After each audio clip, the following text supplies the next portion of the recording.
And we are live. Welcome to another week and the first, it's not the first, it's the second full week for the show in December, isn't it? We did start last week on a Monday that was the first. So, second full week of December and heading toward Christmas. The Santa Jack beard continues to grow. And if you like it, get your full of it because I've been asked a few times, more than a few times actually, how long does the beard grow and how long does the beard last? Well, the beard grows as long as it lasts, and it lasts until around January the 1st or 2nd, when it will be put back to the standard configuration of a Jack Spirko, which is a well-trimmed number 3 on the wall trimmer's beard. Nice close beard, and that gives you about 2 weeks in between having to really trim it up tight again. But this was something fun we decided to do this year. What does Jack look like as Santa? I don't think it's bad. I don't think it's bad at all. And we even have the Santa Jack ball cap that the Spirko Claus ball cap anyway that people are commenting on in the chat right now. So anyway, what are we going to talk about today? We're going to talk about what I think is the best preparedness step you can take in your life. And I am probably the only person that is in the dedicated space of preparedness that will tell you this. They'll all tell you things about storing food, guns, bullets, band-aids, beans, remote property, bomb shelter, name it. They'll say it. And whatever their thing is, their place that they ride in life on will probably be what they pick. I was on the Glenn Beck show years ago. And they went around and asked all the experts what the best prep was. Funny enough, everyone that they had said their thing was. So, like, there was a dude there was a ham radio guy. So he said communications are the most important thing, right? Funny that. There was a dude there from one of the companies does the storage foods. And he said, well, the best thing is obviously food because we all need it. When they came to me, I said that your skill set and your mindset was what was most important. And that's because it fit the venue. Because I would really give this answer over and over again. It's the title of the show today. Success. The best prep you can have is success. And I mean total lifestyle success. I mean where you live, how much money you make, how much wealth you've built up, your planning and your economic discipline, whether it be through entrepreneurship or building a very non-brittle career with high earnings potential. That is the best. They're calling me Hobo Santa Jack now. Okay. I can live with that. But yeah, like to me, that is your best preparedness step. I think many come to preparedness, sadly, from a scarcity mindset. You know, at the Survival Podcast, we've always tried to counter that from the beginning. And when I say from the beginning, in episode 1, I said the following: if we prepare from a place of fear, we miss all the wonderful things the world has for us. I mean, really think about that. Episode 1, we're on episode 3771 today on a Monday. In episode 1, so 3070 episodes ago, I said that if we prepare from a place of fear, we miss all the wonderful things the world has for us. It's not like this is anything like brand new for me to say, but I think sometimes the message get lost unless you kind of do the Jack Spirko 2x4 to the head. And so that's what we're going to talk about to us. For us today, right? Bad things happen. Sometimes really bad things. And in some very real ways, some things will probably happen in the future that are much worse than anything's happened so far. Okay?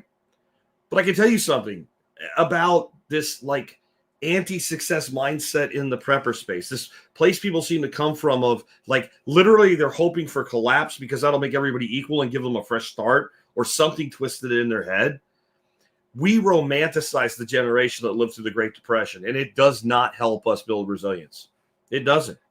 Especially when we romanticize the people who did so at the bottom rungs of society. The people that barely got by at a time when most people barely got by, but they really barely got by, right? Don't get me wrong, I admire their grit. My grandparents on both sides fit that description.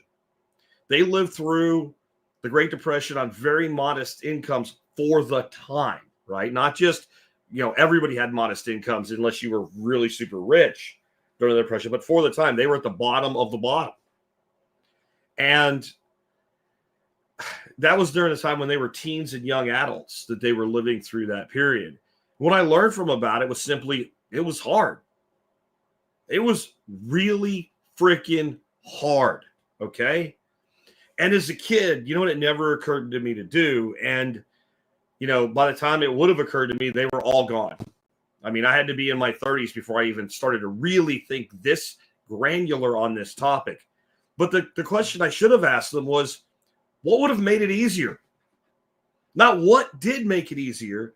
Now that you have the hindsight, so this has been the 70s and 80s. So at that point, they have 50, 60 years of hindsight, right? They're at the end of their life. You develop wisdom as the gray beard grows, right? And instead of saying like, well, what'd you do? How'd you get through it? Whatever. I wasn't ready to ask that question yet.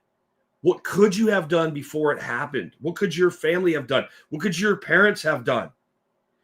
And I think I know what they would have said if I would have asked it. It would have been some version of, we could have done more as a family to build more success and financial reserves during the huge boom that led up to it. That if we would have built more resiliency when it was easy, then we would have had a better time when it became hard. Some version of that. I can think of all four of my grandparents, my grandmother and grandfather on my mom's side. My grandmother was the daughter of first generation Italian immigrants that came in, you know, the classic way through Ellis Island. My grandfather was the lineage of German Dutch immigrants that came in before the country was totally a country. There's a big spread there in family lineage and when they got here. And on my dad's side, both of my grandparents came from the Ukraine. All the families that lived on the same street together all came from the same village or surrounding area of that village in Ukraine.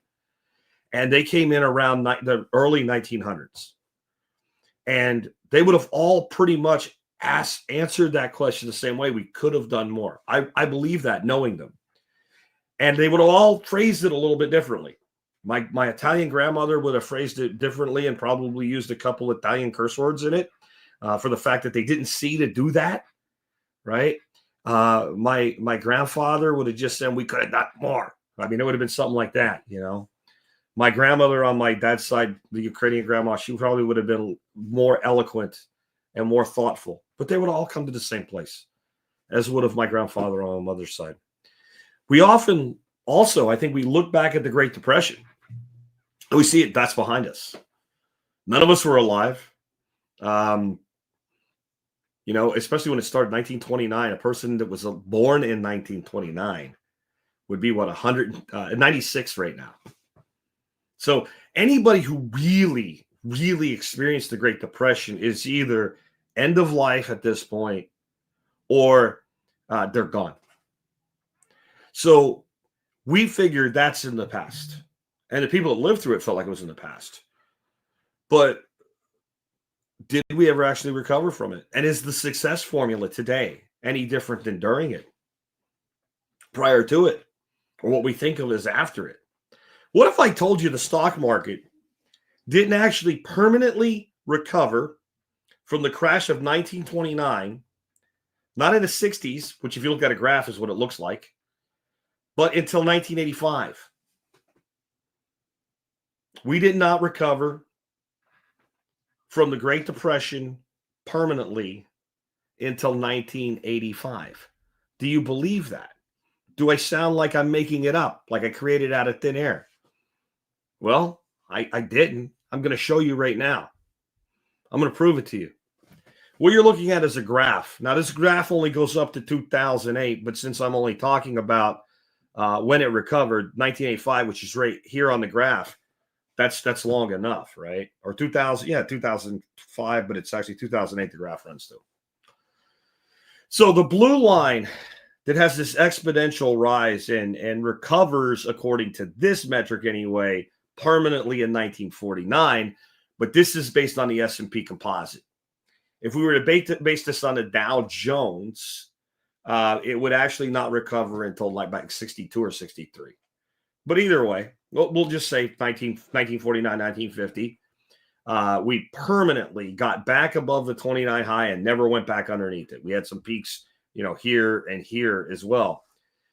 But the gray line, which is much less impressive, quite more modest, you can see that in the post-war boom of the 60s, we got above that line a little bit, but we never held it. We dropped back down. It was 1985 that we crossed with the S&P composite a way that we actually fully recovered from the crash based on the stock market only in 1985 from 1929.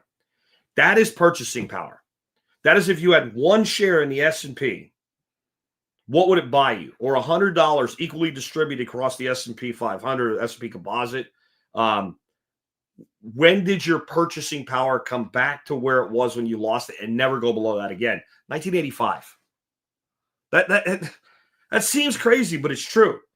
And the problem is your economic experts, what do they point to? They point to the blue line and say, look, for as bad as it's gone up forever, it's never gone down. We're measuring it what? In dollars, while dollars devalue.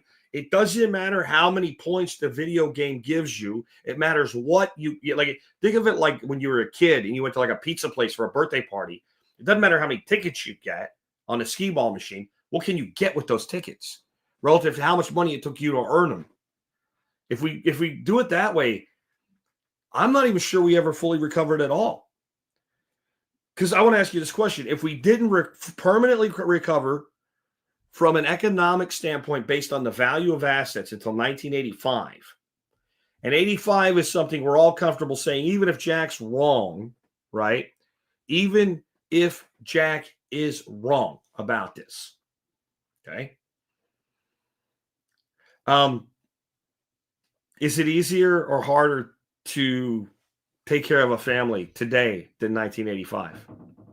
When would you have been, when would you find your life to be a little bit easier when it comes to like buying a house, buying a car, taking care of your family on a single income or like one good income and then like maybe the other spouse works, but they have a lesser income? That's really common. 85 or 2025. I think almost everybody would agree it's 1985. So we didn't fully recover to 85, but yet it's still harder to raise a family and to provide for a family today, 40 years later, than it was when we finally got there by that metric. So that just says, maybe we should ask two more questions. To me, those questions would be, did the Great Depression really end when World War II began the way they taught us about it in school? On some metrics, I'd say yes, but on many metrics, no. Actual quality of life and the ability to retain the value that you earn. It didn't. And if not, have we simply been adapting to be comfortable within a system that began a true decline? I mean, a true decline before most of us were ever even born. And I would say that's a yes. And I don't say that to kind of make the point of how bad things are. Don't get me wrong. My point is only this. Massive fortunes were built between 1929 and 1940. Okay, before the gear up for World War II. Massive fortunes. And many massive fortunes were built between 1940 and 1985. So if we just go back to 1985 and say this is when we permanently recovered, then you have to acknowledge that everybody that did it from 1929 to 1985 did it while we were still in a depression. And if it's harder now than 1985, then everybody did it between 1985 and today, in that 40-year period, did it while it was getting harder overall. So once we know that, we have to start doing one real thing. And that is we have got to stop at that point making any kind of excuse out of how hard it is. It's back to what I've always said. It's always been hard. It's always been hard. So we're going to go through that today. We're going to really analyze that. We're going to discover what we should be doing versus what we are doing as individuals. And how as I always say, no one's coming to save you. No one's going to fix it. And if you could succeed in 1929, if you could succeed in 1933 or 38, and people did, then there's no reason you can't do it today. Because while there are things that are more difficult economically today, there's never been a period of greater opportunity.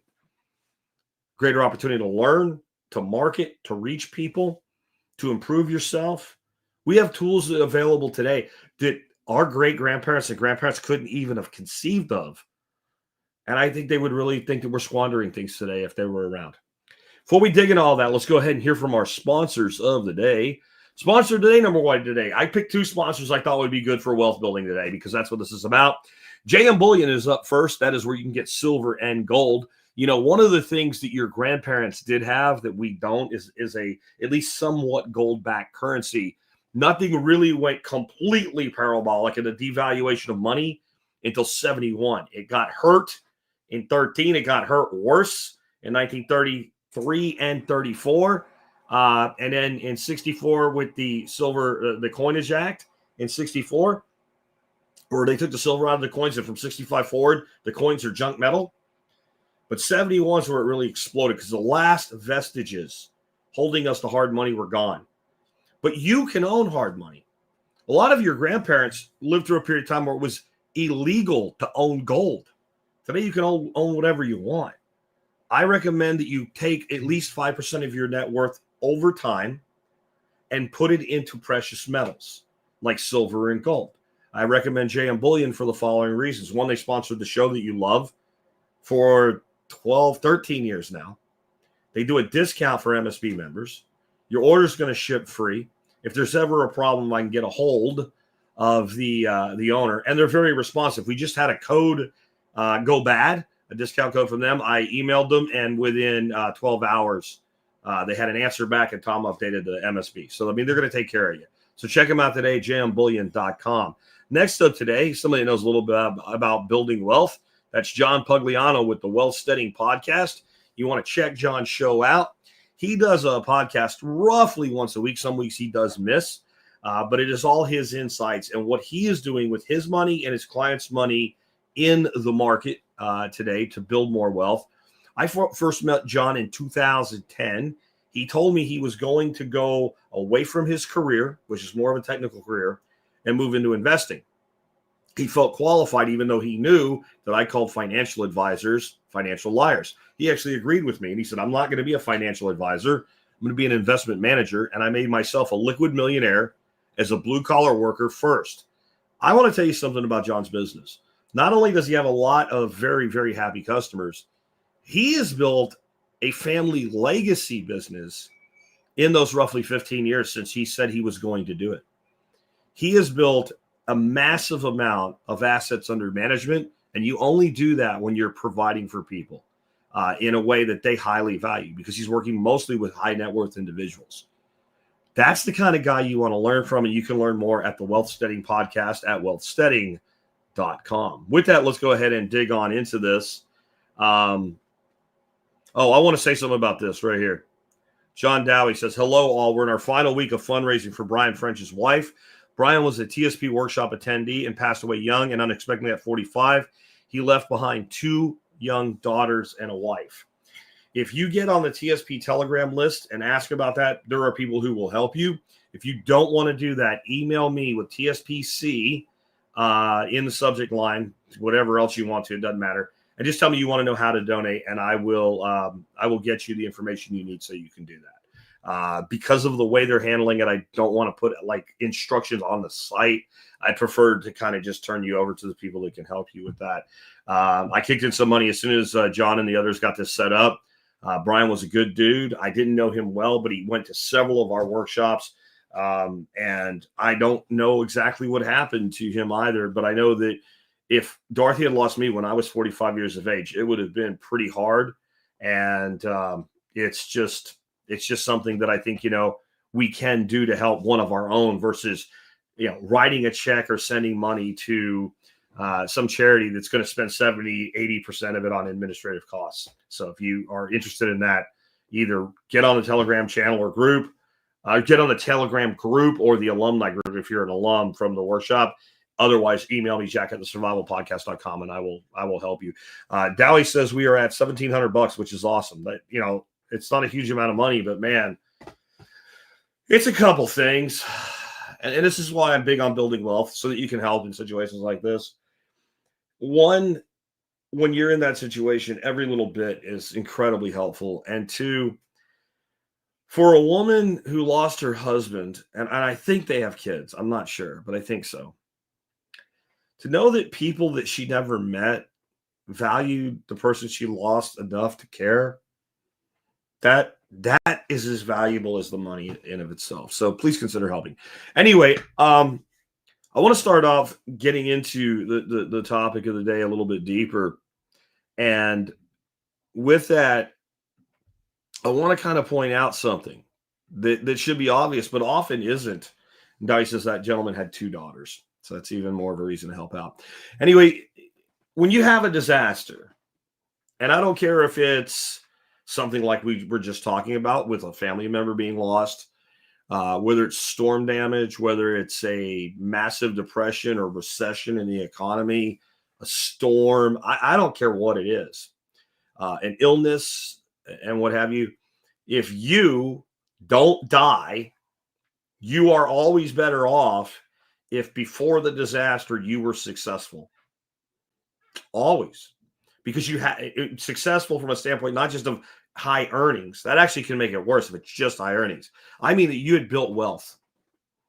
There is no person that was like wealthy, significantly wealthy, and then we went into a recession and said, gee, I wish I would have had less money when this started. Now, again, that should be obvious, but I think a lot of people, because they want to make excuses for either being poor or not building wealth. Maybe they're not poor. They don't live like a poor person, but they're not really building enduring, lasting wealth in their life. Whether they do it through employment or business, I don't care.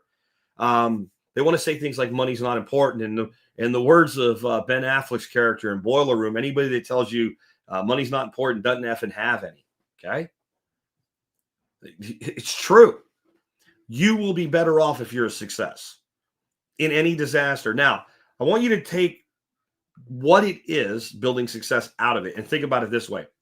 If you do this one thing, you'll be better off no matter what disaster occurs, unless you die, because then you're out of the game.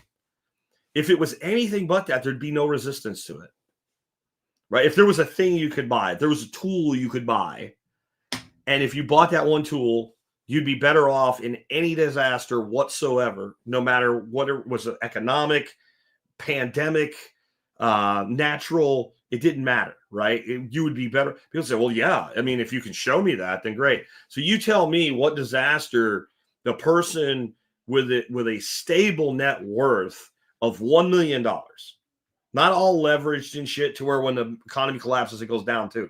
Person has $1 million in hard assets that even if they came down in value, they only came down in value to $1 million. And they have the same disaster in their life as someone with a net worth of like $5,000. Who's better off? So the one thing we know we can do to be better prepared for things to go wrong is build wealth, period. And Top is dead on here, and we're going to be talking about this today, I promise you. What he's saying is, having wealth makes you better off. Wealth is more than just money. It is more than just money. And I mean that in more than one way. If you only have cash, dollars, you don't necessarily have wealth, because it is a dissolving form of wealth. It's a melting ice cube. That's what dollars are.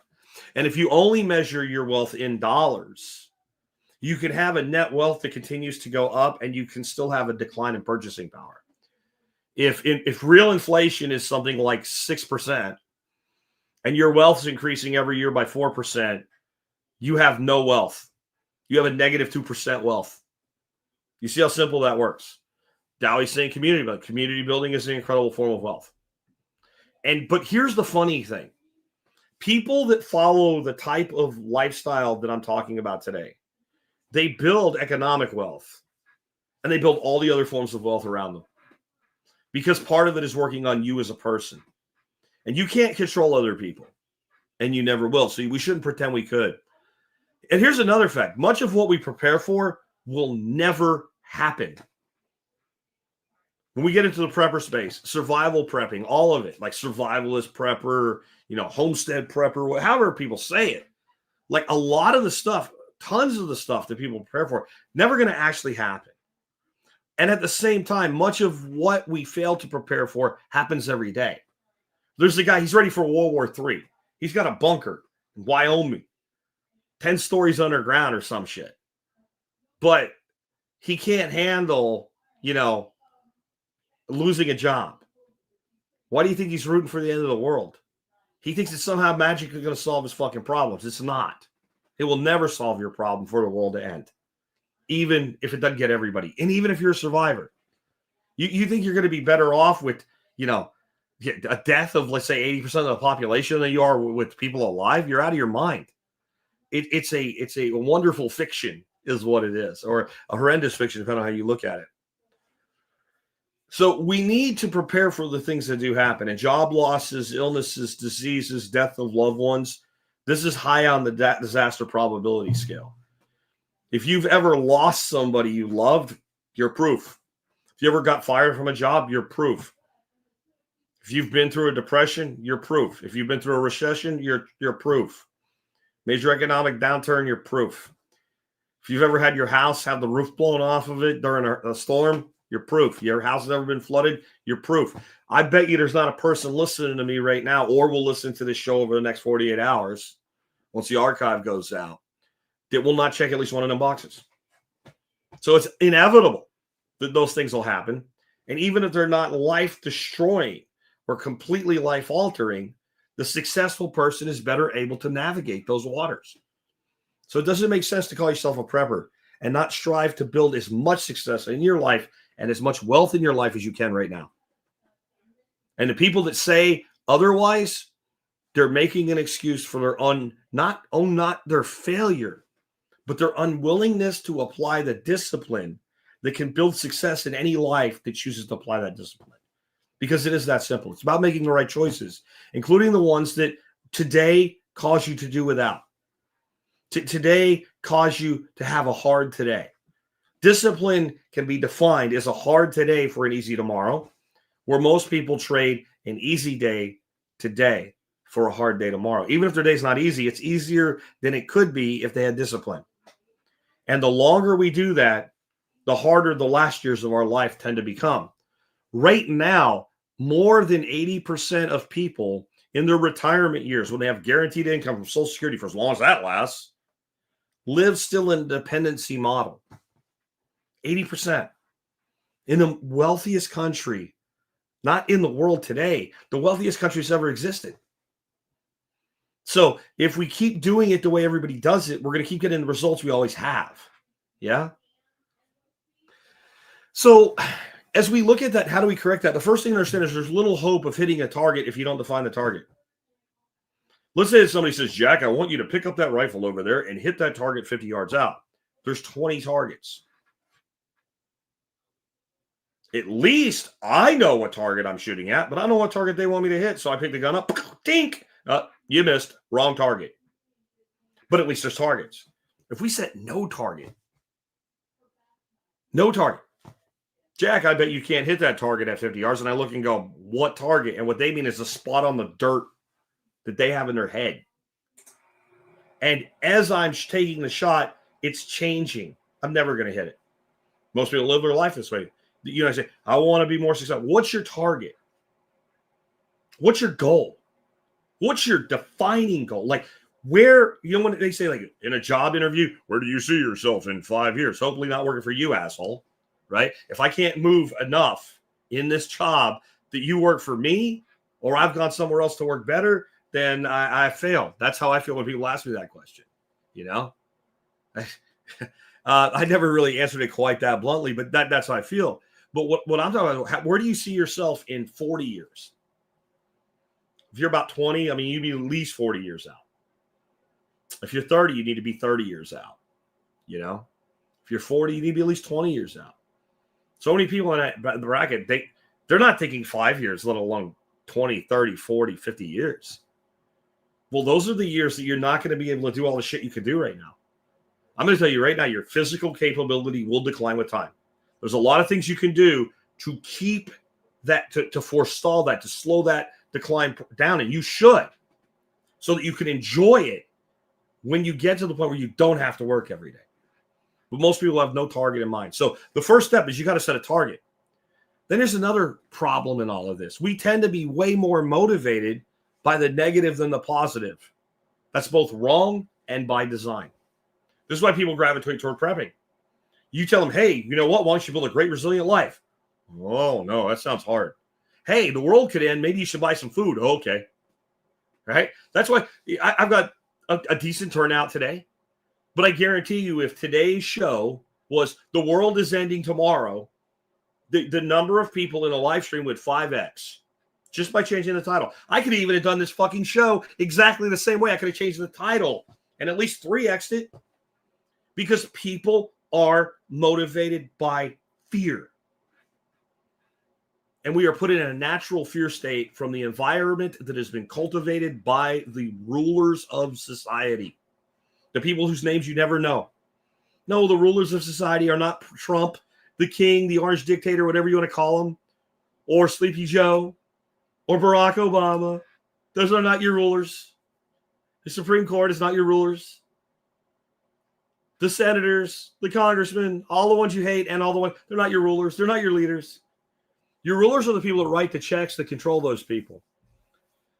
Blaming the politician for what the politician does is like blaming the gun for what the person pulling the trigger did. These are mechanisms. These are puppets. This system is completely and fully and wholly controlled. That system of checks and balances they talk to you about, right?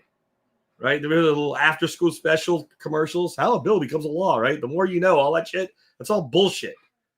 It's all bullshit. Because the people that actually control the society, those checks and balances, it's not the Congress, the legislative, executive, and judicial that are the checks and balances.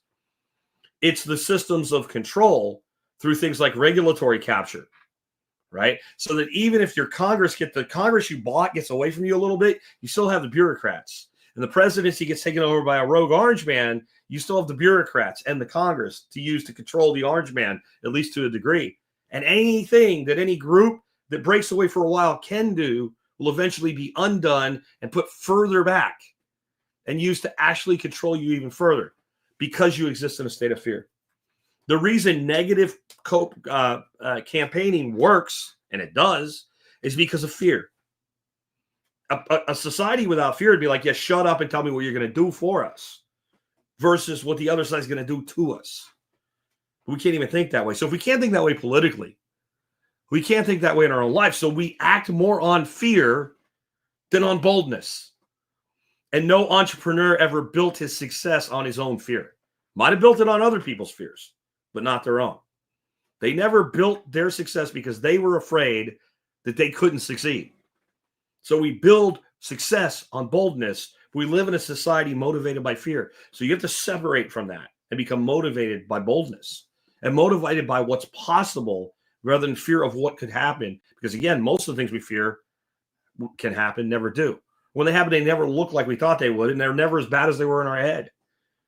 Do you know why you're more scared in a horror movie where you can't see the bad guy, but you kind of know he's there, than when you can fully understand who the bad guy is? Because your mind races ahead and makes things worse than they are. That's why when you were a little kid, you were scared it was under the bed. There's nothing there, but yet you were scared of it. So all of it was a creation of your mind. And the more you create with your mind, the further you'll go, the more dots you'll connect. And not only does the connection not there, the dot's not there. And the more failure you'll have. So you have to break that before you can ever really build success. And here's another thing.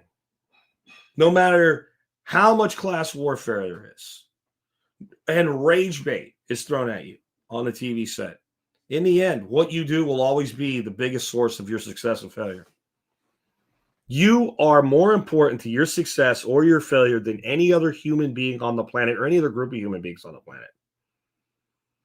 You have a choice. What I'm doing is not working. Fucking change it. Whether you change it to make it better or you take a completely different route, I don't care. If you know what you're doing isn't working, well, they won't let me. Have you asked how you can get around that? Or have you determined if they won't let, whoever the fuck they are, won't let you, whatever the fuck that means to you? Is there another thing you could do? No, shut up. You deserve the failure you've earned. You deserve the failure you've earned at that point. If you will not adapt to the situation and use things like status jujitsu to get past they, again, whoever they are. Because I find this, most of the things people say they won't let me do, or some version of that, that is not even real. That is not it. What they're really saying is there are things I would have to do in order to be able to do this. And since I don't want to do the things, it's easier to say it's not possible to do the thing. Well, I can't, put this food product together. Really? Because I see a lot of, there's all these regulations. Well, I see a lot of food products. How'd they do it? Not every one of them gave a hand job to a senator and bought him a trip to Epstein Island to get a waiver. Many people just looked at the landscape and said, oh, this is the shit that I have to do. This is the avenue I can take. A lot of times what people mean is that shit's expensive and I don't have the money and no one will give it to me. That's because you can't even sell your plan. You just want to talk to your buddy. There's always a way to do anything that you want to do. There's always a way. And sometimes you can't do it now. But we have to say, is this really what you want to do? Is this really what's best for you to do? And what's the pathway look like to get to the point where you can do it? A lot of times, the things people say they want to do, they don't even want to do those things. They didn't want to do those things. No, what they want to do is have money, and they think that that would be a thing that would make them money. So subconsciously, they're creating this arrangement like a picture board, like a dream board, like an idea board. But the idea board is to prevent action instead of encouraging it. Don't do that shit. We have to, again, be motivated by the positive and understand that we are the sole source of our success or failure beyond everything else. And we also need to begin investing and saving for our future as early as possible. Now, I'm sure you've heard, this is something financial advisors say, okay? And the reason they say it and the motivation behind somebody saying something always tampers with the message. And it often sufficiently tampers with the message in order to destroy the person receiving the message responding to it. So the financial advisors of the world say this, and then they immediately go negative. Because if you don't, you'll be old and you'll die and you'll have oatmeal to eat when you're 60, right? Whatever, But they don't really explain it in a way that says this is how it benefits you and this is how you hurt yourself. Because what they want is more assets under management so they can make a fee off of their assets under management and make more money. And a lot of these guys, they make money even when you lose. Plenty of these guys in that space, that's how they make money. You lose, you win, it doesn't matter. As long as their total assets under management go up, their income goes up. And the goal of a lot of these guys is simply to build up enough under management that I can live off of it. I have my own little annuity now. I don't have to work. All the investments made by my clients pay me. They're not actively engaged. They're not investment managers. That's what John Pugliano meant when he said, I'm not going to be a financial advisor. I'm an investment manager. Most financial advisors, they don't do anything except relationship sales. And that's why this message falls apart, that you should invest as young as possible. Let me make it fucking real for you, especially you people that are 18, 19, 20, the few of you I have around, mid-20s and down. Let me really make this real for you. And if you're in your 30s, you still have plenty of time, you're going to jive with what I'm saying. And if you're like 35, 40, and you've started to hit your stride and you're making really good income, you're really going to be nodding your head, even if you're driving your car listening to me while I'm talking here. The reason it is a sin against yourself, I got 5 of them. Number one, you work harder for your money when you're young. You do. Not necessarily your total job is harder.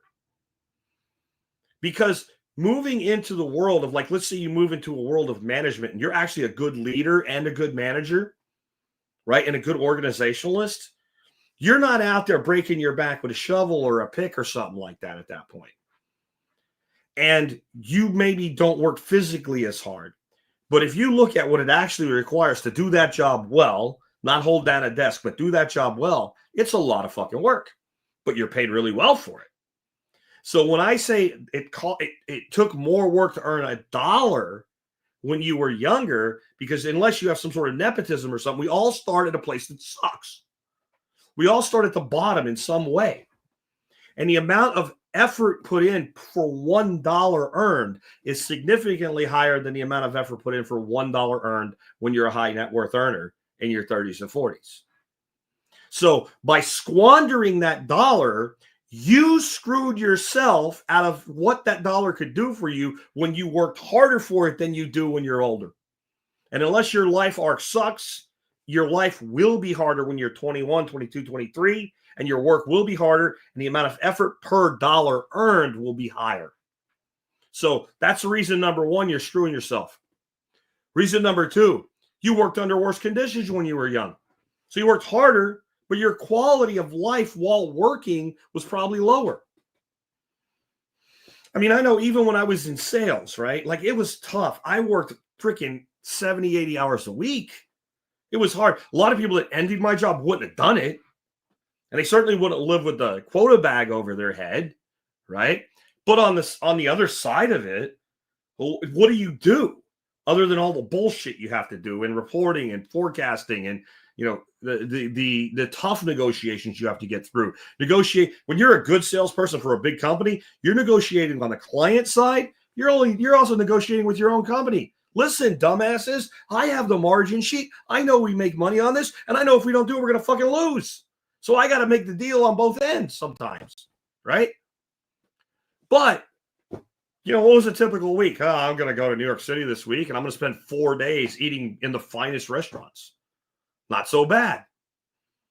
The next week, I got to get down to D.C., so I'm going to take a first-class train down there, and I'm going to go do the same thing all over again. Then I'm going to get on a plane, and I'm going to fly to Chicago for a national meeting, and it's not so bad. It's hard. Some levels it's soul crushing, but you see what I'm saying? As you move up, generally, the quality of the work environment you're in is better.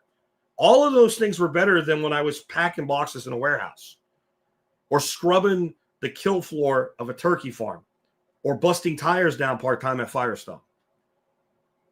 So not only did we work harder, we worked under worse conditions. And so when we squander the dollar that we could have saved because we piss it away to make ourselves feel better, we've done a bigger disservice to ourselves. Number three, when you're young, and this is the only one the financial liars even get close to coming in on right, your dollar you put away that you didn't squander has longer to work for you. When you're 35 and you've hit your stride with income and you put $1 away, it only has so long until you're 60 or 65. When you put that dollar away when you're 20, is a 15-year head start on its brothers that come in at 35. Doesn't mean don't do it now if you're older. It just means you've made a larger error, a larger type 1 error in your long-term financial health. So if you're young and listening to this, consider yourself blessed and get fucking discipline in your fucking life, young man or young lady, now. More on that in a minute. Okay? The next is you're closer to the edge, right? You're closer to the edge when you're young. What I mean is the edge of I can only save X amount of dollars, so there's a limited amount I can squander anyway. So of what's left after I pay my basic, my car payment, my insurance, my rent, or my mortgage, right? Student loans, if I have those, all the non-discretionary spending eats a much larger portion of my income, okay, when I'm young. So the amount left, let's say I have $200 I could be saving and investing, even allowing myself some leisure. $200, that's all I got. If I waste $100, if I squander $100, I took half of my long-term leveraged power and pissed it away. If I'm in a situation where I could be saving $2,000 a month relatively easily, and I piss away $500, I've pissed away a lot more money, but I still have 75% of what I can invest in my future being invested in my future. So it's a much bigger sin against me. Notice I didn't say a sin against society, a sin against the angels in heaven, A sin against, I don't know, Gibbers, the crab god that lives behind the planet Jupiter or whatever, right? I didn't say that. I said you're basically committing a grievance against yourself. You're robbing from your future self to have a limited amount of contentment today. And you know who does that? People that don't believe in themselves, people that have a fantasy about their future, but don't believe their own fantasy. So that's another thing. And then, you know how I said develop the discipline today? Here's your fifth reason. Habits are formed early. So you have less economic discipline in total if you start later in life. And what I mean by that is a person who becomes a disciplined saver when they're 20 will be an absolute highly disciplined saver and investor when they're 35. A person who takes until 35 become a disciplined saver and investor, and you should if you haven't yet, wherever you are, you start now, but that person is going to take until they're 45 or 50 to become as disciplined as they already would have been at 35. It may not take a full 15 years because you're more mature in other ways. So you may get done in 10 years what you took 15 to do if you started at 20. But you are so far ahead. And now imagine the discipline that will come into your life between 35 and 45. All the while that spread and what you can put away is growing. And therefore more of it can actually go to leisure and fun and activities. Because people look at my life right now and go, Jack, you're always talking about like, you take vacations. You took this trip down to the coast just because you wanted to. And like you buy stuff. Whatever. Yes, because I can. Because that battery's been built up for so long. But I'll still tell you, I robbed from myself when I was in my 20s. I never put away as much as I should have. If I had, as good as my life is, it would be better. And I made that exchange. The most important exchange we make is with our future selves. And it's the one that they do not teach you about in school. So what should you be doing? Number one, as I said earlier, you have to have a target. So you need to set clear and concise goals for both achievement and personal improvement, right? And we need to have like this big overriding goal, but we also need to have these sub goals, these things that lead us to that point. We need to have goals that are measurable in weeks and months, not just years. So if I want to be able to retire at 55 instead of 65, then I need to have metrics along the way that make me get that done. Then they do not only need to be that I need to have this much saved and invested by the time I'm 35. They need to be things like I need to, learn one new critical skill a quarter. I need to learn one new practical, applicable thing or concept a week, right? I need to be physically capable of doing the work, so I need to have a certain level of fitness requirement, dietary requirement in my life. See, these are all what you call SMART goals. They're all very measurable and very doable, and you can look at them and say, all I have to do to achieve this goal is do these three things, and it'll happen. And you can know that it will happen. And if you don't have that, there's your life arc goal, your North Star goal, as I call it. It doesn't mean shit. It doesn't mean anything. It's a fantasy. It is a way to comfort yourself instead of a way to motivate yourself. So we have to have clear targets, and we have to have the targets. Like, think about it this way. Like, if your goal is to be able to stand offhand with a rifle, optics on it, fine, 6 power scope, and hit a man-sized target offhand at 300 meters. And if you can already do it, shut up and move your target further out. That's where you're at. But you can't shoot it all right now. Well, the first thing you need to be able to do is be able to consistently hit a target at 25 meters. Great. Then you need to be able to hit one, let's say 50. Then double that distance to 100. Then go 150, then go 200. Go 250, then 300. And then you need to set up, well, how much practice do I need to get from each goal to the next? Once you work out kind of what your progression is, you can actually determine about when you're going to be able to do it consistently at 300. If you're ever going to be capable of it, that is. You're not going to be able to do everything that your mind can tell you you'd like to do. I'm never going to be a good singer. If I know that enough that I don't have that as a fantasy goal in my head. I don't have the voice for it. I understand that. I have a speaking voice. I do not have a musical voice. It will never, ever, never, ever. I would waste my life chasing that goal because I have a physical limitation preventing it. I used to be, as a kid, I was a competitive martial artist. I competed in a lot of tournaments and things like that. I figured out by the time I was in high school, that is not what to focus on. Sure, you can learn to take care of yourself. You can handle the average person on the street, even people bigger than you. But what you'll never do is in a truly competitive environment, you're never going to be successful long term because that other fighter's coach is going to figure out that you can't see out of one eye and they're going to exploit the shit out of it. And that's a physical handicap you have. Now, maybe someday there'll be a bionic eye and people like me will be able to get past that. I don't know. But right now, no. So it is important to also keep those goals in reality to what you're capable of. But most of the things that you do to truly be successful in life, that doesn't apply. A blind man can become a successful business executive, just to make a point. But he's probably not going to be a successful martial artist, even if he's only half blind. Yeah. The next is you do need to save money, but you also need to invest in assets. And saving money is a short-term mechanism, or you're saving up till investing matters. Because when somebody says to me, Jack, I have $500 to invest, what should I invest in? My response is, do you have like a windfall $500 and you have other investments and you're just looking to maybe do something fun or creative or reinforce what you've already done? Or does that $500 mean you have 500 now, but another month you're going to have another 500? Because all of those, maybe we can talk about what you should invest in. No, I don't have any investments at all. I have $500. You need a bank account. You're not ready. Because what's 10% on $500? $50? The time you'll spend figuring out where you can make 10% on $500 to make that $50 this year, you could have just went and made another $500. So your earning power is the start.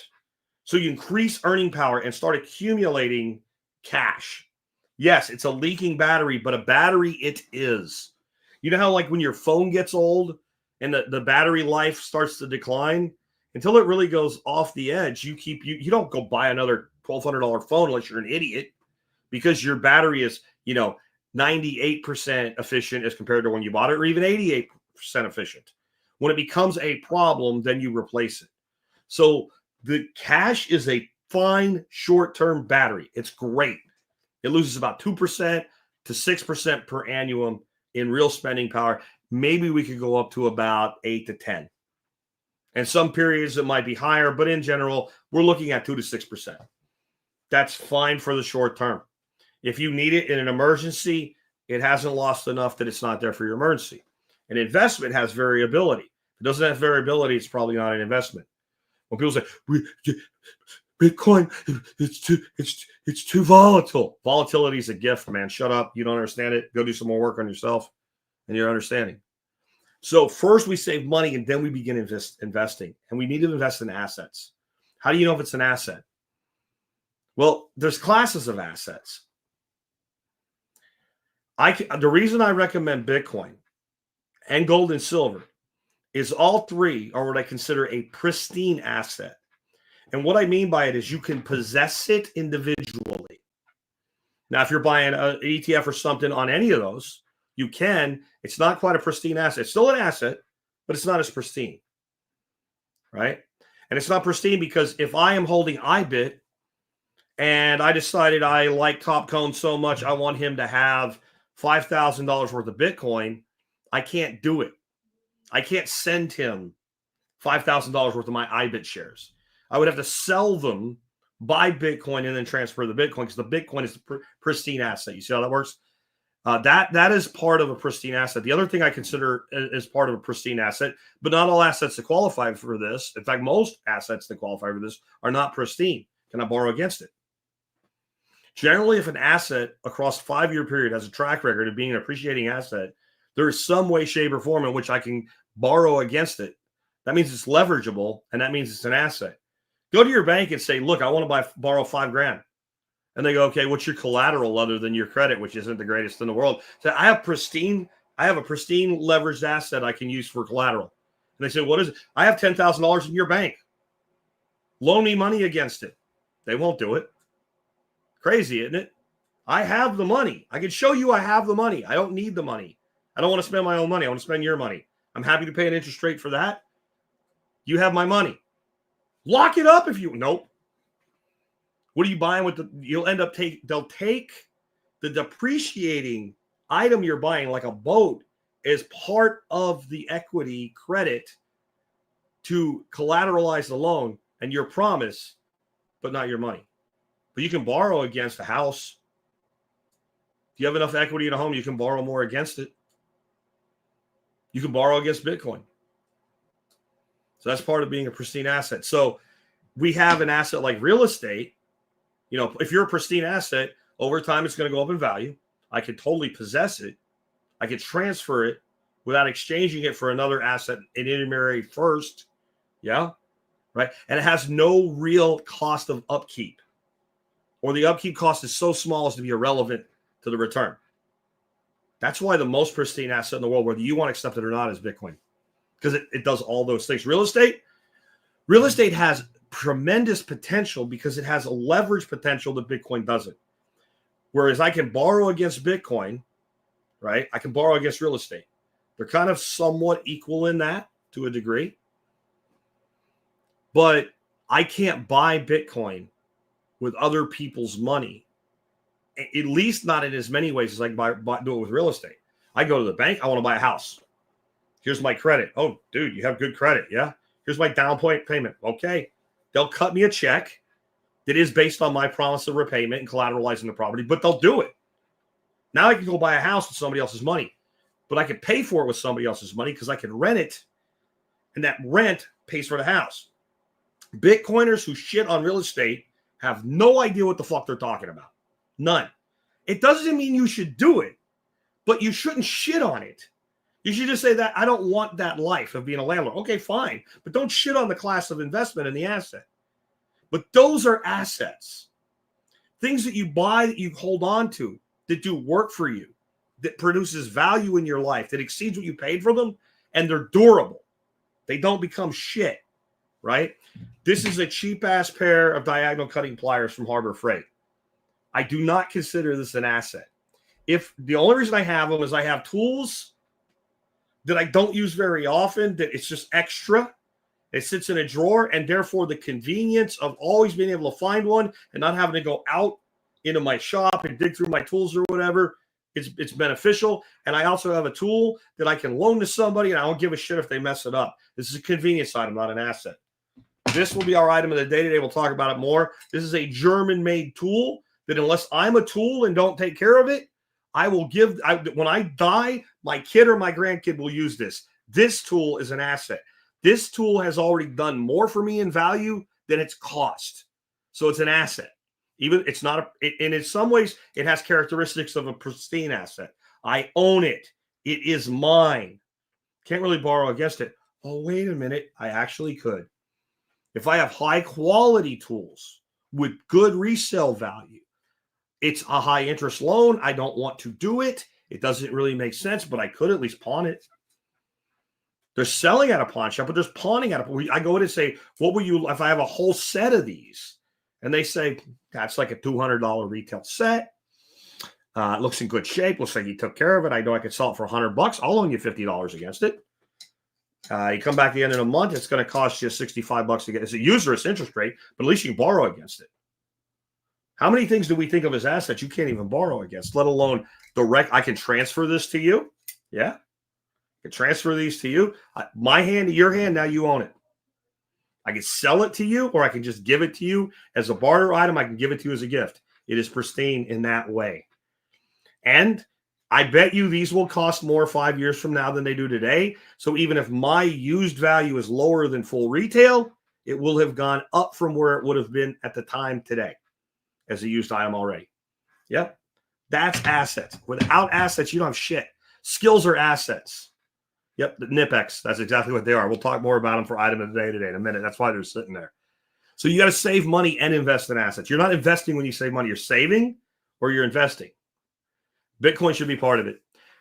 Anybody that doesn't like that, anybody who wants to argue it, anybody who wants to get butt hurt, All I'm going to tell you is I've been saying that since 2013, and every time you've objected to it, if you've been listening that long, all of a sudden it's cost you money and wealth. So do what you want with that information. Then you need to consciously either build a business or consciously build a career with full intent all the way through. If you don't want a business, I understand. It is not for everyone. It's something everybody can do, but it doesn't mean it's something everybody should do. I believe anybody who wants to can, but there's a couple things. You have to have skill or the willingness to develop skill, and knowledge or the ability to develop knowledge. Everybody has that, but everybody wants to apply it that way, right? But the big thing you have to have is you have to have a burning hunger, a burning passion that when shit goes wrong, not if shit goes wrong, you'll get through it. You have to be able to be in a position where you are willing to do what it takes. That I know I'm going to take a loss in the third quarter. And I'm going to be okay with that. I'm going to have to not pay myself the third quarter. Businesses take losses. The loss, if not permanent, can be an advantage to the business long term. But you're going to take losses in business. You're going to have meager times in businesses. You're going to be riding a high of everything going right, and something's going to kick you in the balls running a business. That can happen in your career, but nowhere near. It hits you different. When your business goes broke, you don't just get another business, right? When your job goes away, if you've done all the other things right, getting another job usually isn't that hard. There's points in your life, like I think it's very dirty when a company throws away a guy who never did anything wrong, worked hard his whole career, and they throw him away at 57, 58 years of age. It's a sick, horrible thing to do, but it's also, that's the risk of staying in a career. So part of your career design should be, what if I'm in that upper age area and they let me go? What's my transition look like to some sort of consulting or other type of performance of work? Otherwise, you end up this way. So I had a friend, guy actually worked for me. This is kind of sad when you think about it. I was in my early 20s. This is back when I was in telecommunications as more of a technician level before I went into sales in it. And I worked for Lockheed. This guy's name was Delbert. And he was retired and had to go back to work. He worked at Texas Instruments. He had a good, solid, blue-collar income. Really solid. And he worked until he, basically Texas Instruments said, "You're done, man." He was like 55, and they kind of showed him the door. But he didn't care at first. He had, all I got to do is figure out the next 5 years of my life to where I can start drawing from my pension at 60 without penalty. And then, another 5 years, I'll have Social Security. But that's why he still couldn't afford to start taking away from his retirement for those next 5 years. So this dude was 56 years old, and I was the lead tech on his crew. And I was like 22 years old. 22. And this guy's 56 years old, 57 years old, working for a 22-year-old kid. You know what he made for his time? $14 an hour. Now, this is 1994, 95, right? But still, a guy that had worked that long, making $14 an hour, pulling cable through ceilings, putting jacks on. Hey, they hired him to do it. It paid his basic bills. But I'm sure he could have probably planned better for that potential. So if you're going to do the career thing, you have to have, especially those last 10 to 15 years, what if? If that's not part of your plan, your plan's wrong. So that can be, you're building up so much technical certification and things like that there's always a place for you to go, or so much skill, or so much independent talent that if you had to how much better would it have been for that guy if he could have consulted in some way, shape, or form for those 5 years? I mean, his life ended fine, right? He at 60, I was gone by then, but I know he was gone by then too. So I stayed in touch with those guys. And he went off to his little ranch he had already paid for, watched his cows walk around, and lived the rest of his life. He's probably not still here. If he is, he's in his 90s, right? But that's a choice we all get to make. Are we prepared for that eventuality? How much success did we really build? Just having income alone. And even he was a disciplined saver. And they had a good pension system there. It wasn't really a pension. It was more like a 401k, but you take some of your money and you bought Texas Instruments stock, and they did the match thing on the stock beyond the regular match. He was in good shape. He just wasn't quite good enough to take hits on the withdrawals yet. He needed those 5 more years. Next, you need to think about things in blocks of 7s from time. This is 7th generational thinking. So I think everything you do, now, let's be clear about what I mean by that. It has an impact. This is a significant choice in your life. Can be run through the 7-fold filter, generally speaking, really, really fast, because most things won't make it very far. And then you'll be like, I just want to do this, so I'm going to do it, right? So 7 generations is about 160 years. It's very hard for us to think out that far that we'll have an impact. And until we start thinking about the next 7 minutes, we can't think about the next 7 generations. 7 minutes is too short. And I wanted 7 blocks in this filter. So the first block is 7 hours. If I do this thing, will my life be altered in the next 7 hours for good or bad? A lot of things are going to, yes, it'll be altered, and you'll be happier in those 7 hours. That doesn't mean to do it. What does it mean in 7 days? 7 days is kind of like a pay period cycle. It's going to, like, you're young. But what will this mean for my rent? The bills are due. Like, this is the last week of the month. Like, that's about as far out as most people think at that age range. 7 days, next pay cycle. Can I make it? You should ask that question, right? And if it's going to have a problem in 7 days, it's creating a 7-decade problem, by the way, or it's weakening your position across those 7 decades, one or the other. Everything that sets you back forever, at least on some small point. It doesn't mean you can't recover from it. It doesn't mean that you can't even do it once in a while. But think about it. So we got 7 hours, 7 days. Next one is 7 weeks, just under 2 months' time. What could I do for myself? Maybe not even just with this one decision, but collectively, if it was part of other good decisions, would I be in a better position 7 weeks from now if I didn't do this? Or will I be in a better position 7 weeks from now because I did do this? And I can't answer these questions for you, right? Then 7 years. 7 years is like a good number in a career arc. Like, if I'm going to spend the money on an investment for a certification, do I think I'll still even be in this career in 7 years? If it's significant time and money, because time's an investment too, and time's the one thing you can never get back. I can always re-earn money. I can never pull back time, right? Then maybe if I know I'm not going to stay here, if I know this isn't going to, if that initial, that credential, that cert won't mean something to my career 7 years from now, maybe I shouldn't waste my time on it. I did it because everybody pushed me to do it, including people I was working for. I got a whole list of certifications in the telecom industry. I was an RCDD, and then on top of that, you had to do the RCDD first. I was a LAN specialist, local area networks, and an OSP specialist, outside plant. The first test for the RCDD had a 70% first-time failure rate. Because I put everything into it, I studied for it for about 6 months, and I passed to the first go. The other ones took about 3 months to get ready for. And then I had to constantly do these continuing education credits for each individual one to keep the standards body happy. And about 3 to 4 years after it, the career choices I made those certifications mean nothing to me. All in, I would have been better off taking the money and the time spent on acquiring them and doing them somewhere else. If I was thinking this way at the time, and I wasn't, but if I was, would I even have been able to determine that? I don't know. But my gut is I would have.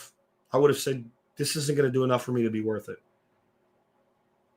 And so I wouldn't have done it.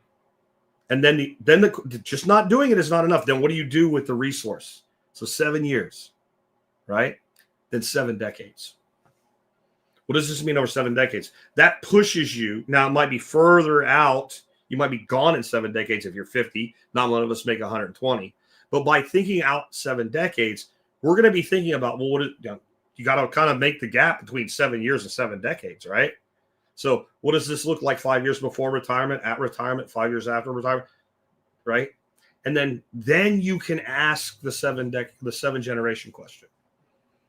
And that basically is, what does this mean to the people I'll leave behind?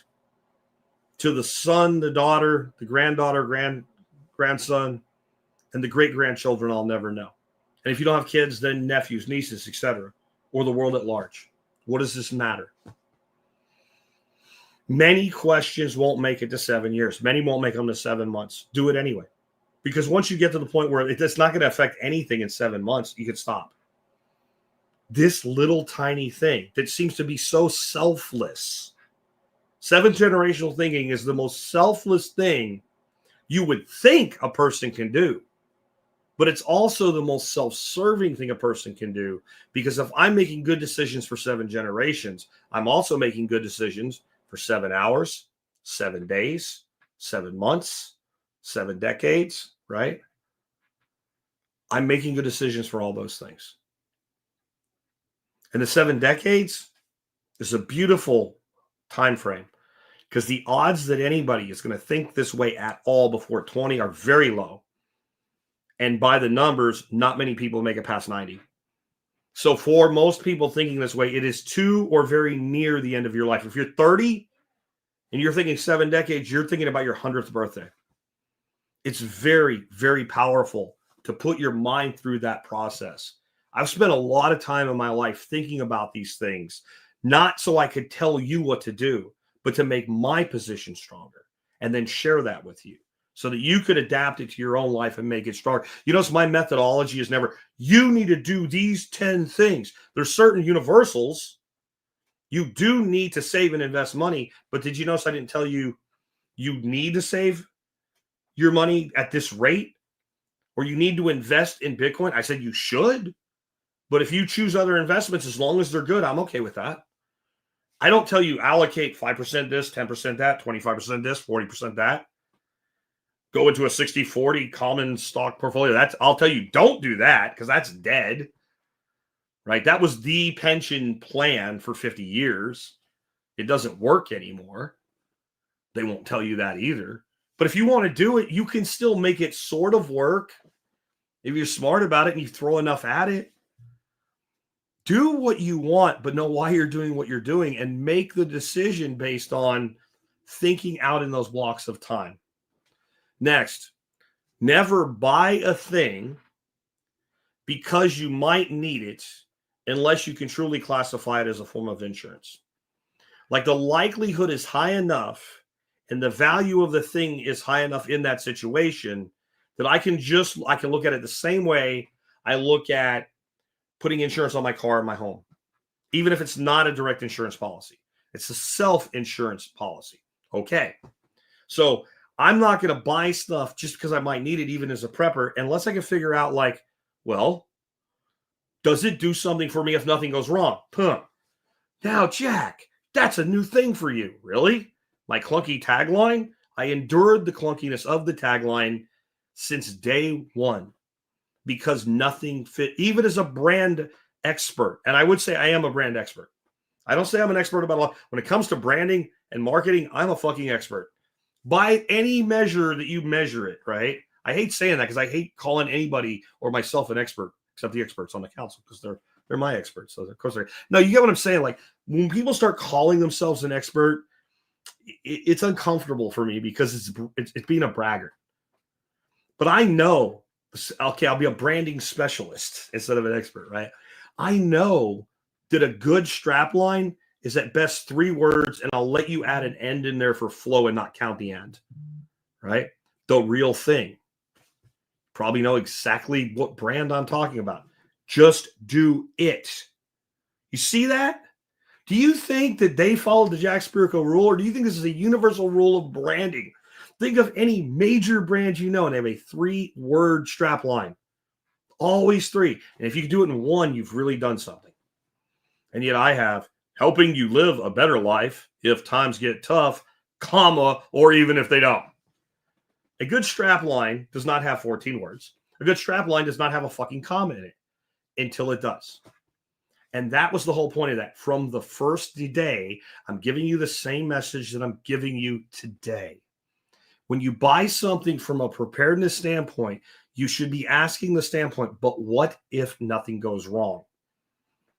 And then if you can find a use for it, it helps you when something goes wrong. It damn sure makes sense to buy it because it does something for me with utility now and in a problem. If the answer is it doesn't do anything, what happens if I don't have it? And the thing I'm concerned about, there's another one, kills bugs dead. I guarantee you, if you keep thinking of the big brands, right, they all have three-word taglines because the human mind balances around them. It's a scientific marketing and branding thing. That's what it is, okay? Kills bugs dead, yeah. But when you ask the question, if something does happen, and I don't have this, if you're like, the cost for it as an insurance policy is justified, then buy it. Don't buy it out of impulse and fear.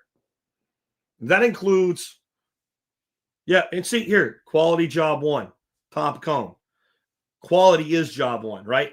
Those modifiers like is and, like I said, you can get that in there, right? But if you, the words you would leave lowercase in a title of a book are, you can have one of those and is, right? But no more, and no more than 3 real words. And then you have that balanced marketing slogan, unless there's a reason. And that's why the reason was there. Maybe just so one day, 20 years down the road, I could do what I'm doing right now and point to it. Yeah. Now, hey, somebody got one. Somebody got one. So we got a 4-word one, and it worked. But why did they break the rule? They had a plan for what to do with it. Less filling tastes great, right? If you're 80s, 90s guy, you know that's Miller Lite, right? But what did they had something to do with it. And it was a better, you actually made it better by adding the word. Very seldom is that true. It's the exception, not the rule, and it's still very short. Yeah. All right. But never buy a thing just because you might need it unless you can truly can't classify it as an insurance purchase. Otherwise, it's just an impulse purchase. Insurance purchase, check mark. Impulse purchase, big X. Okay. Then you need to start doing something almost nobody does. You need to see dollars only as potential power, okay, and assets as true power. The dollar has the potential for power. It has no power by itself. It's a leaking, weak battery leading everybody in the world of corporate business management with the slogan, cash is trash. So they only needed 2 real words and 1 modifier. Cash is trash. Because they know it will decline in value.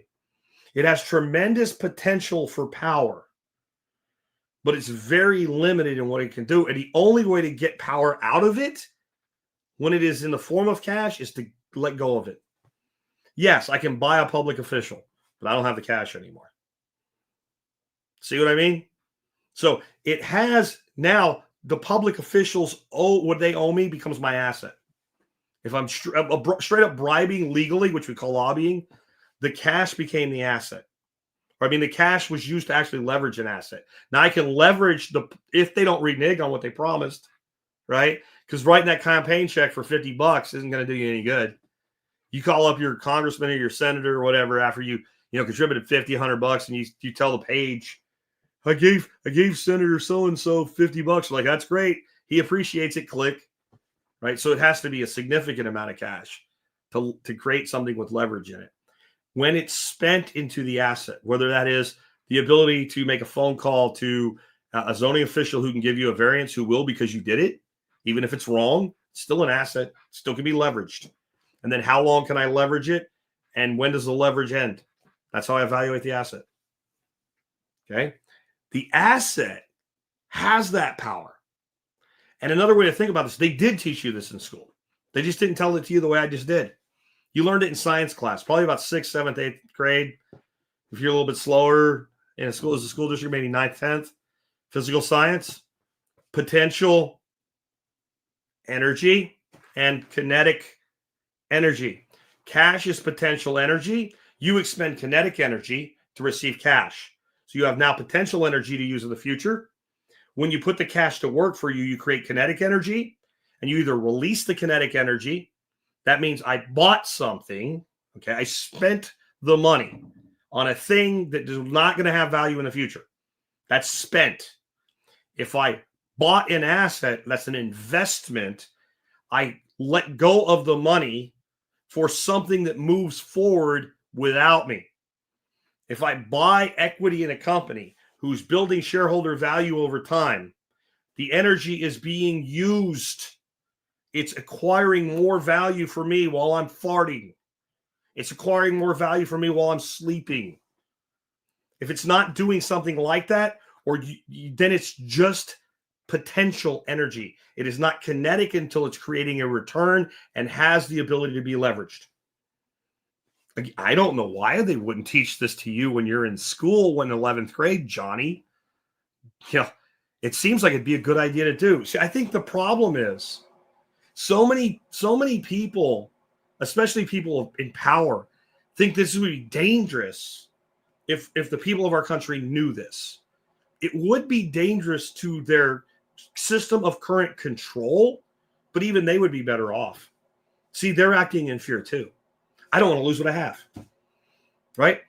The sniveling little shit Lindsey Graham, who is willing to be a war profiteer, is making his shitty decisions, even though he has more money, from the same mindset as the poor person working really hard, but they don't want this other thing to happen because they'll have a little bit less. I don't want to lose what I have. Instead of thinking about what I can build, being 100% ethical and gain from that action, I'm thinking about what I don't want to lose. Where does most of your energy go? To building more or to holding what you have? And just because you're getting more doesn't mean you're building more, right? Getting more is just simply your current activities are resulting in more things coming in, right? But you're not actually building anything of value. When you build something of value, that's when you're actually unleashing the power of kinetic energy, or you're using your money to purchase a share in something that somebody else is building value with. That works too. But when you're thinking, I have to keep what I have, you start making really poor decisions, like withholding information that would benefit others. Because this would benefit, imagine a society that made it a mandate that when we take children for about 16,000 hours of their life in school, from K through 12, 13 years, and we don't mandate the things that really improve their quality of life and therefore the world as a whole, what are we doing? What are we doing that we don't do that? Sure, I believe in academic standards. There should be a certain mathematical standard, a writing standard, and English. But how much of what we teach people in school will they never, if we're honest, they'll never use? They will never, ever use. I guarantee you most of you would not be able to pass a test that you got an A on in history or science or math. Pick one of the three subjects that you're weakest in. You passed it with an A in 11th grade, and you wouldn't pass it today. Not because things change. You get the same test with the same grade and key. You still wouldn't pass it. Or you'll get a D on it. You only got an A on it back. What does that mean? It means you didn't retain it. And if you don't use something, you don't retain it, right? So what's called a perishable knowledge or a perishable skill. We look at tactical weapons like rifles, shotguns, and pistols. If we do not go to the range, if we do not practice, our skill level declines. But there's an order of perishability. And the most perishable of those skills is with a handgun. Because it's the most difficult skill to master. It's the quality of your performance goes down the fastest without practicing it.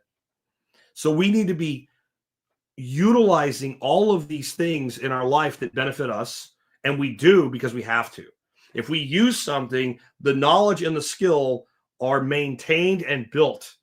So if after 30 years you have no concept of what you were taught, you were never taught, you had short-term memory of the situation, and the reason you didn't maintain the knowledge is you didn't need it. Gee, I guess they really don't want to tell you that in school. That would lead a lot of Johnnies to go, I need you to explain to me, Mrs. Smith, how I'm going to use this when I'm 35. Well, you will. That's not a fucking answer because I learned logic and reason too. And that's not an answer. I want you to give me a concrete example of a 30-year-old me using this thing. And if you can't, then I'm not going to waste my time and energy to learn it. And that will either be, here is a concrete example, or Here's the things you'll be doing at that age. This is what most people will need to be able to be doing. And this, maybe you don't need it directly, but you need to know this to be able to learn this, to learn that, so you can do this. Okay, those are both good answers. Never the answer you got, is it? Because they don't have a fucking answer, because there isn't one. For so much of the filler fluff and bullshit that we put into schools to make students feel like it's challenging, and to make parents feel like they're getting their money's worth of all the property tax being stolen from them. Well, they believe that little Johnny's going to go to college and be a professor, or whatever it is they believe in their life will make them feel good as they live vicariously through their child instead of building their own life. The whole system's built on this. What did I say back in the beginning? Right? Much of what, no, that people are more motivated by the negative than the positive. And it's by design, right? My last one for you.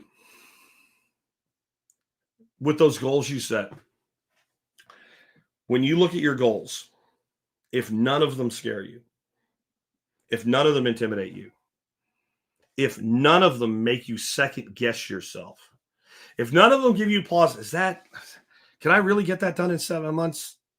If none of them do that, raise your fucking goals.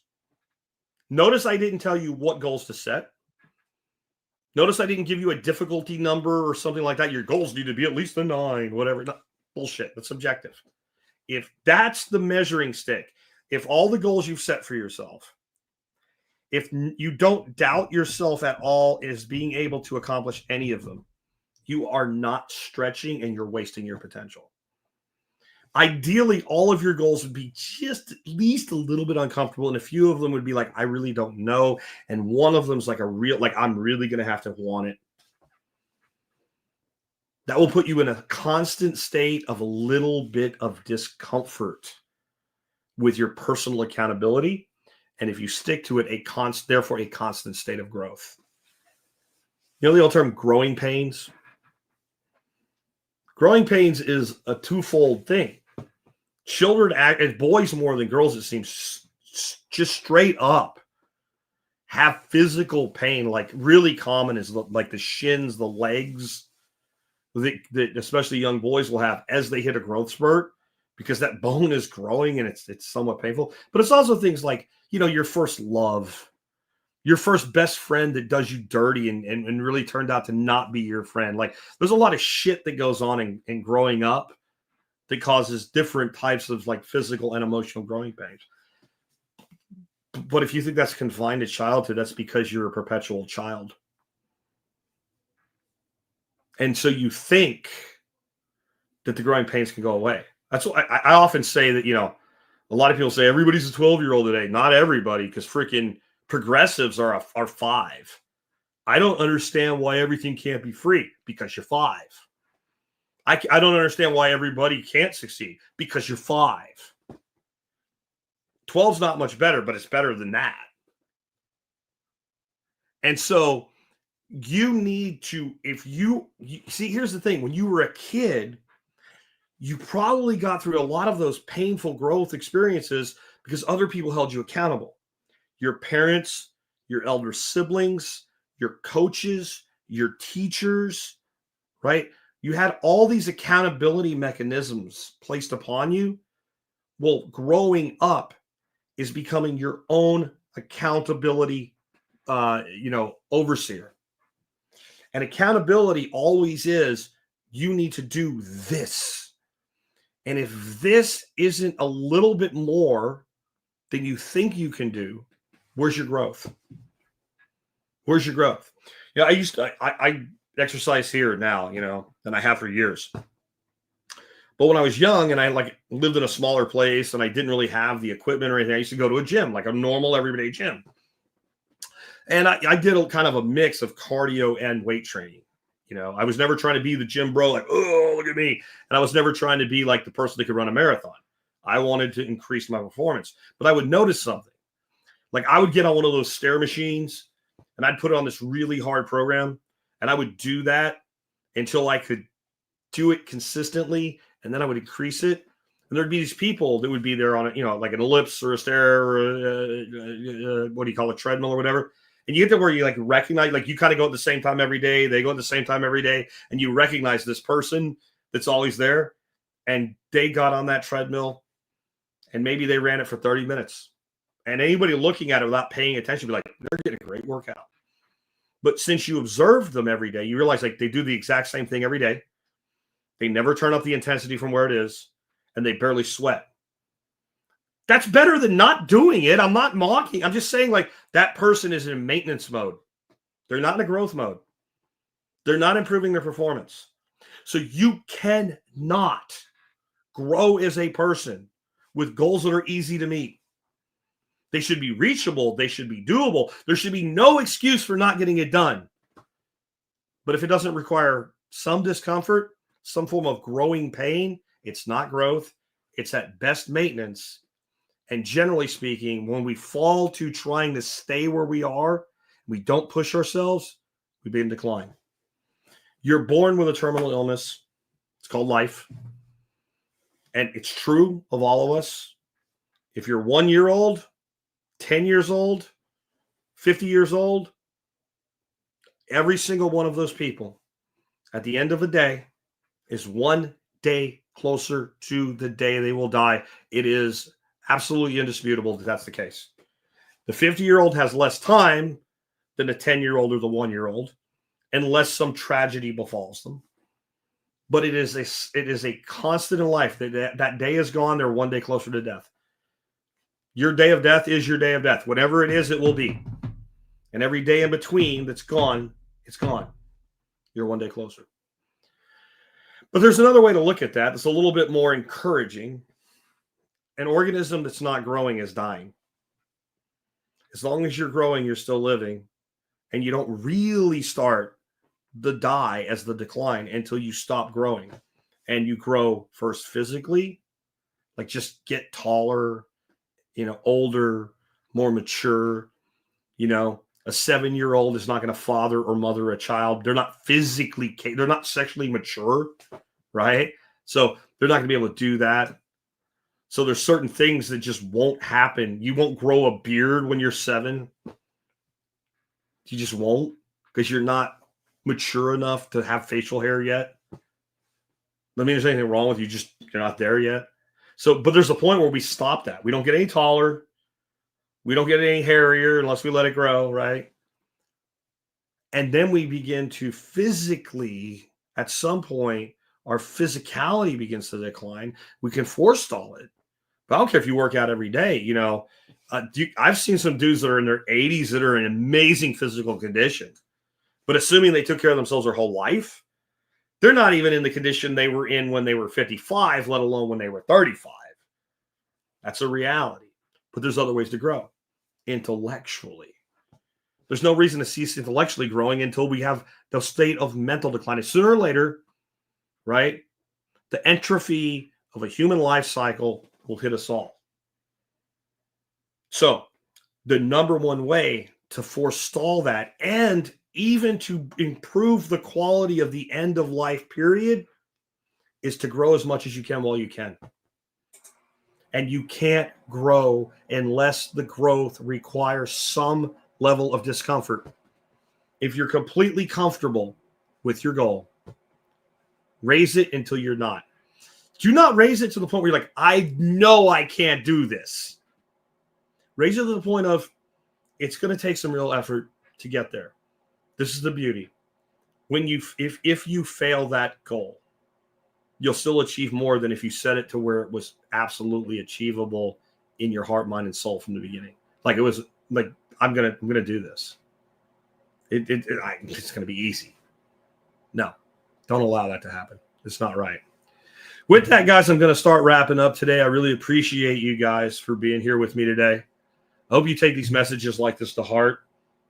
A lot of this has to do with the work that I'm doing to write my next book, and the work that I've been doing to help people develop better skills as entrepreneurs. And on that, I want to remind you that on the 22nd of this month, that is Christmas week.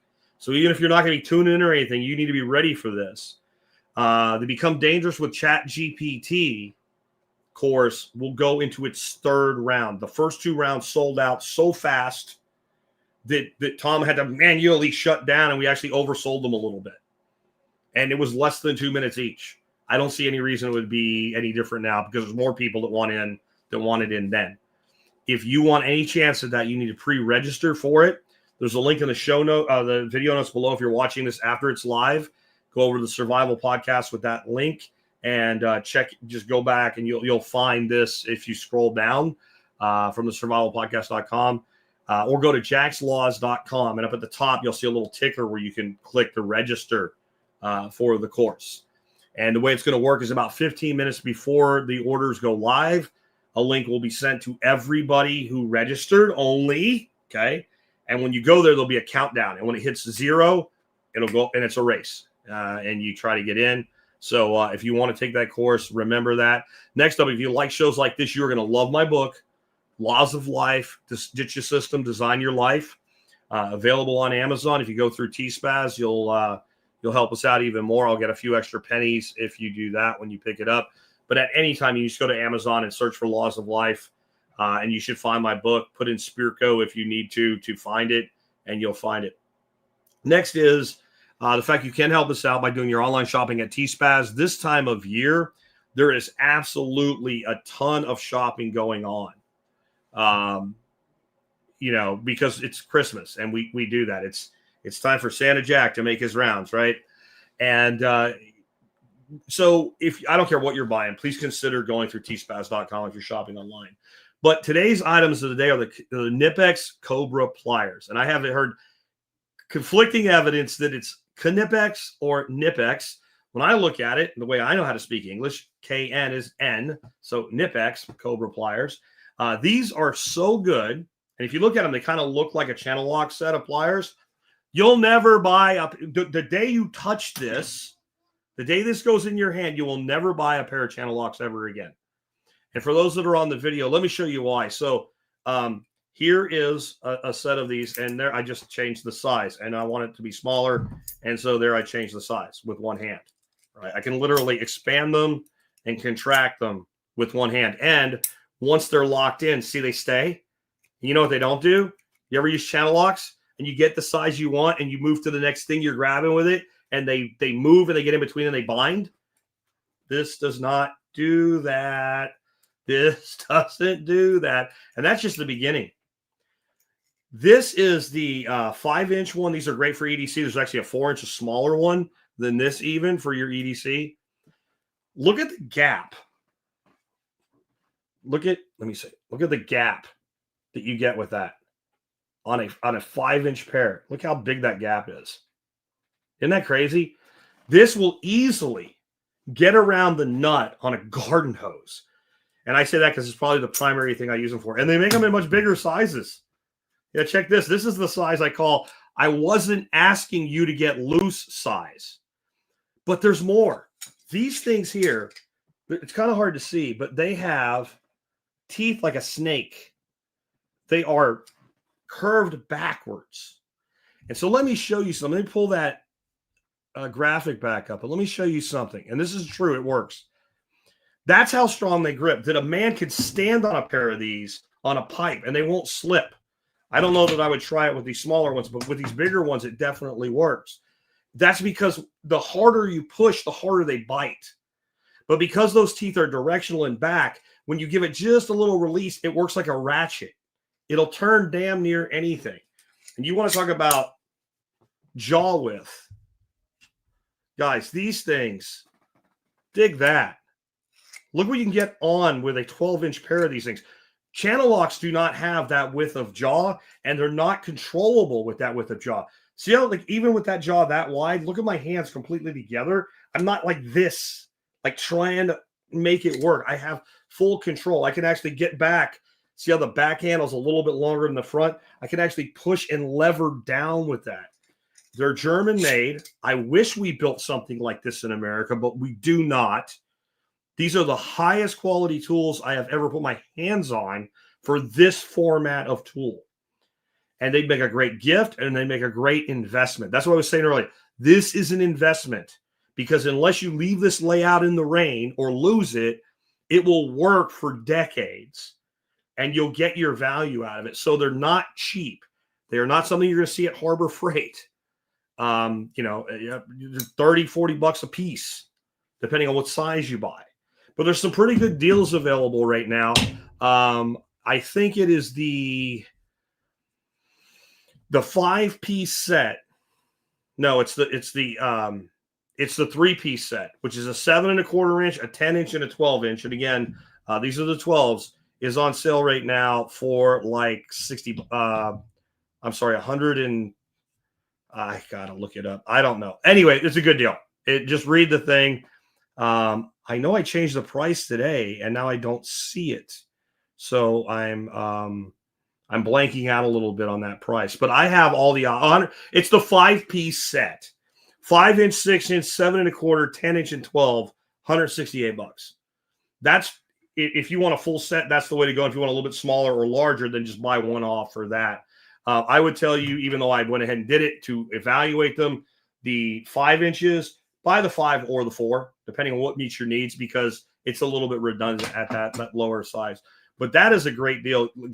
Gals, if you have a husband that's kind of a handy guy and he loves tools, that 5-piece set at $170, that'd be a hell of a Christmas gift. It really would. So check those guys out.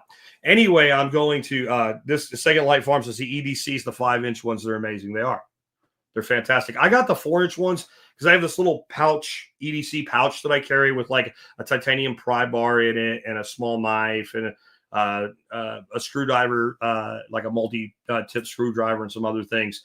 And I'm going to tell you, I know a lot of you guys love your Leathermans. I know you do. I know some people they have like all the Leathermans. They customize the Leathermans, or there's some version of the leather, it's like a different brand, but they're basically the same multi-tool. Now they're great because you have like a needle nose and a wire cutter. And so I'm not saying not to carry them. They can't do what this little tool can do. They will never have the power, the leverage capability that one of these does. You're not going to, when you have that garden hose you need to remove from a faucet, as an example, and you just can't turn it. It's too much friction. It's been on there too long without being disconnected. You're not going to get the wire, the needle nose from a Leatherman on that and turn it if it's really on there tight.